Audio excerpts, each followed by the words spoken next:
नमस्कार, भारत क्लासेस में एक बार फिर आपका स्वागत है। आज हम क्लास 7 का चैप्टर है क्लाइमेट एंड वेदर से उसका एक टॉपिक आता है क्लाइमेट एंड एडेप्टेशन के बारे में चर्चा करेंगे। इस वीडियो से हम संबंधित प्रोनाउंसिएशन के बारे में बेहतरीन से समझ सकते हैं।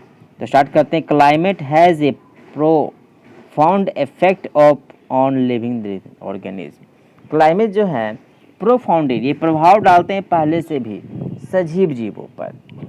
Animals are also adapt to survive in condition in which they live. जानवर अडेप्ट, उनका आवाज़ सर्वाइव, जीने के लिए, कंडीशन जहाँ वे रहते हैं उस उनका कंडीशन कैसा है, उनका वातावरण वहाँ कैसा है, इस पर निर्भर करता है। Animal living in very cold and hot climate must process a special feature to protect. जो जानवर ज़्यादा गर्मी वाले क्षेत्र, ज़्यादा ठंडे वाले क्षेत्र में रहते हैं, उनमें विशेष प्रकार के गुण होते हैं, फीचर होते हैं, कैपेसिटी होती है, जिसके कारण वह अपने आप को उस जगह पर सुरक्षित रख पाते हैं। Themself again the extreme cold and heat. इसके बावजूद भी ज़्यादा ठंड अगर हो जाए, गर्मी हो जाए, फिर भी अपने आप को बचाते हैं। Recall the from the chapter 9 और द क्लास 6। आपने पिछले अध्याय में भी इसी बारे में, एडेप्टेशन के बारे में पढ़ा ही होगा।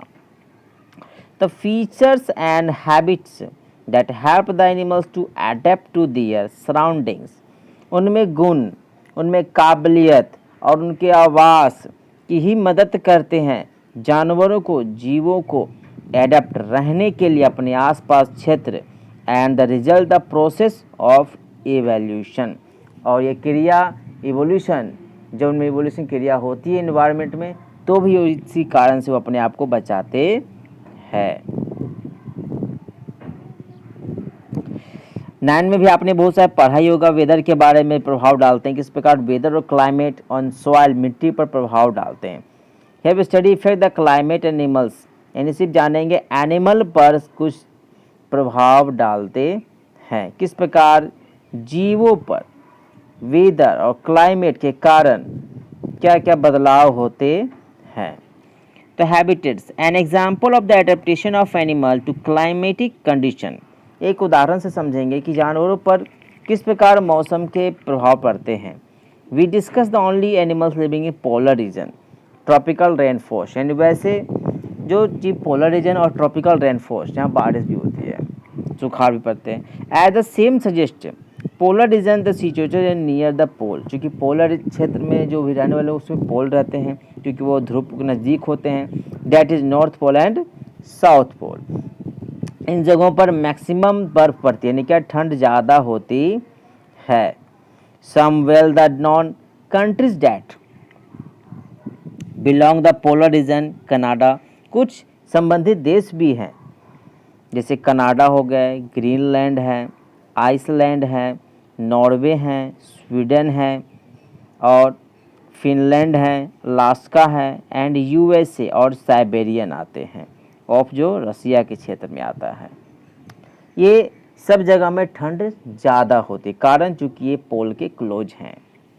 कुछ देश ऐसे भी हैं जो ट्रॉपिकल रेन फॉरेस्ट के आसपास में पाए जाते हैं, जहाँ बारिश भी होती है। तो जैसे इंडिया है, मलेशिया है, इंडोनेशिया है, ब्राज़ील है, और कॉन्गो है, केनिया है, युगांडा है और नाइजीरिया। ये सभी कंट्री जो ट्रॉपिकल रेन फॉरेस्ट के क्षेत्र में आते हैं। इन सभी क्षेत्रों में रहने के कारण इन सभी जीवों के कुछ वातावरण क्या बदलते हैं, इनके बारे में जानेंगे। तो अब जाते हैं। सबसे पहला हमारा आता है पोलर रीजन। पोलर रीजन यानी ध्रुवीय क्षेत्र के बारे में सबसे पहले जानेंगे। The polar region present an extreme climate. जो पोलर रीजन होते हैं, ध्रुवीय क्षेत्र, वहाँ एक्सट्रीम क्लाइमेट बहुत ही ज़्यादा जटिल होते हैं। This region are the covered with snow and it's very cold for most part of the year. यह क्षेत्र स्नो विथ यानी बर्फ से ढका होता है, वेरी कोल्ड, बहुत ही ठंडे होता है, मैक्सिमम भाग सालों भर यहाँ ढके होते हैं। For 6 months sun does not see in the poles while the other 6 months does not rise। 6 महीनों के लिए सन डज नॉट सेट, डूबते नहीं हैं और 6 महीने के लिए सूर्योदय नहीं होती है। सिर्फ ध्रुवों पर ऐसा होता है कि 6 महीने का दिन और 6 महीने की रात होती है। इस स्थिति में इन जाड़ों में इनका तापमान हो जाता है -37 डिग्री चले जाते हैं। Animal live in there have the adapt to this several condition, और जीव जंतु जानवर इस कठिन परिस्थिति में भी अपने आप को बचाते हैं। Is our now very adapt consider example for polar bear and penguin. आप पोलर बियर के बारे में जान सकते हैं और पेंगुइन के बारे में जान सकते हैं। ये दो जीव हैं जो इतनी कठोर कंडीशन में भी अपने आप को बचाते हैं। Polar bear have the white for that do not easily visible in the snowy white background. क्योंकि पोलर बियर उजले रंग के होते हैं, जिस कारण से ये आसानी से आपको बर्फ़ में अगर बैठे भी रहेंगे दिखाई नहीं देंगे, जिस कारण से इनकी सहायता भी रह पाती है, यानी अपने आप को बचा भी लेते हैं। कैसे? तो अपने दुश्मनों से, अपनी प्रीडेटर से, their predator. It also help them in the catching their prey, और साथ ही साथ ये अपने शिकार को पकड़ने में इनको मदद मिलती है। They protect them the extreme forest, और ये ज़्यादा ठंड से भी इनको बचाता है। They have the two thick layer of the fur, चूँकि इनके फर के लेयर डबल होते हैं। They also have the layer of the fat under their skin, और इनके फैट लेयर के अंदर होते हैं। इस कारण से ही well the insulate that have the move slowly and rest often to avoid getting overheated. इसलिए हैव द मूव्स, ये चलते हैं और रेस्ट ऑफन, ज़्यादा आराम करते हैं, अवॉइड द ओवरहीटेड, ज़्यादा गर्मी मिलती है। अब इनके फिजिकल एक्टिविटी जानेंगे। तो physical activities is warm days necessitates the cooling. Physical activity जो होते हैं वार्म डेज यानी नेसेसिटेट द कूलिंग, ठंड में होती है। So the polar beer goes for swimming. तो पोलर बियर कहाँ चले जाते हैं? स्विमिंग, तैरने के लिए। यानी गर्मी अगर इनको ज़्यादा लगती है तो तैरने चले जाते हैं इतने ठंडे पानी में भी। It is the good swimmer, चूँकि बेहतरीन तैराक होते हैं। Its paw and wet the large, इसके पंजे चौड़े और बड़े होते हैं। Which them have the not only to swim but well but also walk with easy to snow. ये सिर्फ तैरते नहीं आसानी से हैं, ये चलने में भी पत्थरों पर, पहाड़ों पर बहुत आसानी इनको होती है। आसानी से बर्फ के पहाड़ों पर चल पाते हैं। Wild swimming under the water, जब ये पानी के अंदर स्विम करते हैं, it can close it's nostril, और अपने नाक को क्या कर लेते हैं? बंद कर लेते हैं। Can remain under water for long duration, लंबे समय तक ये सांस को रोक सकते हैं। It has a strong sense of smell so that it catch its prey, और इनके सेंस ऑर्गन इतने ताकतवर होते हैं कि ये दूर से ही अपने भोजन, अपने शिकार को आसानी से पकड़ सकते और पता कर सकते हैं। We can the understand the adaptation of polar bear with the help of the flow chart. So कुछ आपको दिए गए हैं, एडेप्टेशन के दिए हुए हैं। फ्लो चार्ट से आपको पता चलेगा कि पोलर बियर किस प्रकार एडेप्टेशन करते हैं। तो आप इस चार्ट से देख सकते हैं कि it has the layer of fat under the skin, उसके बाद आ गए the fat insulates body the cold keep and warm, फिर आता है in has the two thick layer, जो काम करता है keep and warm cold weather, ठंडे मौसम में इनको बचाता है। उसके बाद वाइट फर होते हैं जो आसानी से दिखाई नहीं देते, जिस कारण से अपने शिकार को पकड़ते भी हैं और शिकार से बचते भी हैं।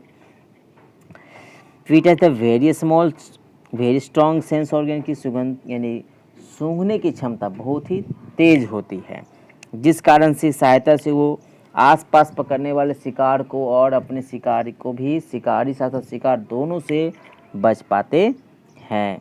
द लॉन्ग कर्व और लंबे पंजे होने का आसानी से चल भी पाते हैं और पानी में तैर भी पाते हैं।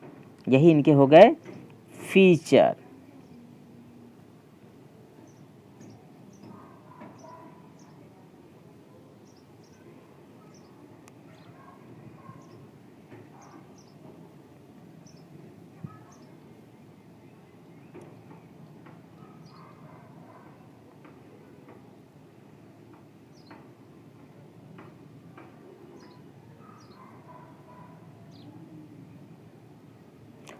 संबंधित और भी फीचर को देखेंगे तो like polar bear penguin are also good, जिस प्रकार पोलर बियर से पेंगुइन भी अच्छे होते हैं स्विमर, वो भी अच्छे तैराक होते हैं।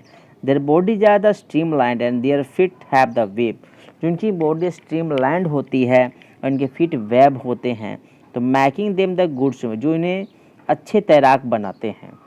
Other animal living in the polar bear region are many types of fishes, क्योंकि और भी जीव जंतु साथ साथ पोलर बियर के क्षेत्र में भी और चीज जैसे फिश हो गए, मस्क हो गए, डियर हो गए, फॉक्सेस हो गए, सील हो गए, वेल्स हो गए एंड बर्ड्स, और भी पशु पक्षी इनके क्षेत्र में रहते हैं। It has to be noted the white fish can remain under cold water for, आप नोटिस करोगे कि ठंडे पानी में इतने देर कहाँ से पानी मछली रहती है, तो ये भी जिंदा ही रहते हैं। क्यों? क्योंकि अंडर वाटर में रहने के कारण इन्हें खाने के लिए जो जीव उनमें भी स्पेशल फीचर होते हैं। Long birds have the remain warm to survive, लंबे बर्ड्स होते हैं वो रिमेन लंब सर्वाइव करते हैं, ज़्यादा गर्मी भी ज़्यादा ठंड में भी यहाँ पर सर्वाइव कर पाते हैं। They migrate to warmer region, जब यहाँ आता है ज़्यादा ठंड आती तो वो यहाँ से माइग्रेट कर जाते हैं, दूसरे क्षेत्र में चल जाते हैं। व्हेन द विंटर सेट, जैसे विंटर समाप्त होते हैं, they come back from the after the winter over, समाप्त होना फिर से ही वापस चले जाते हैं। You the probably that India is one of the most destination of the many this bird, और इन पक्षियों का सबसे महत्वपूर्ण सबसे ज़्यादातर इंडिया में ही होता है। You must have the seen और heard about the Siberian crane, जो सबसे ज़्यादा कौन थे, साइबेरियन क्रेन आते हैं साइबेरिया से उड़ करके। The crane does come the Siberia to place like the Bharatpur in Rajasthan, जो भरतपुर में आते हैं, राजस्थान में आते हैं, सुल्तानपुर हरियाणा में आते हैं, एंड सम, और भी बहुत ऐसे जगह हैं जहाँ ये आते हैं।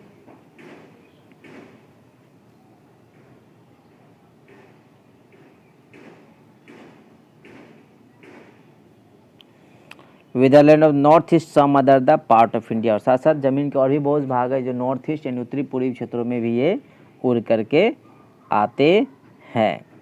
आज के लिए इतना ही, धन्यवाद। और भी संबंधित देखने के लिए हमारे दिए गए डिस्क्रिप्शन लिंक पर जुड़ करके और भी इससे संबंधित वीडियो देख सकते हैं।